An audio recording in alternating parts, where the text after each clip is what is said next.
આપણે પેલી કહેવત સાંભળી છે ને કે પીપળ પાન ખરંતા હસ્તી કુપડિયા મુજ વીતી તુજ વીત સે ધીરી બાપડિયા. સાંભળ્યું છે? નથી સાંભળ્યું? ગુજરાતીના મેડમને ખબર હશે. આવને એકવાર ઇન્સ્પેક્શનમાં પૂછ્યું હતું, પીપળ પાન ખરંતા હસ્તી કુપડિયા મુજ વીતી તુજ વીત સે ધીરી બાપડિયા. હવે એની અંદર કઈ ઋતુની વાત થાય છે? પીપળ પાન ખરંતા હસ્તી કુપડિયા એ કઈ ઋતુની વાત થઈ? પાનખર. પાનખરમાં જે પાન પડે છે એ પાન એક્ઝેક્ટ એની ડેસ્ટિની પર જાય છે.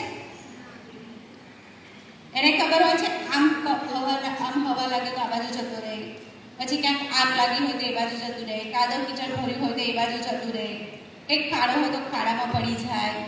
એવું થાય છે પાન સાથે? થાય છે કે નથી થતું? એનું કોઈ પર્પઝ છે? જે પાન ખર્યું એનું કોઈ પર્પઝ છે કે એને આગળ જઈને શું કશું ખબર જ નથી.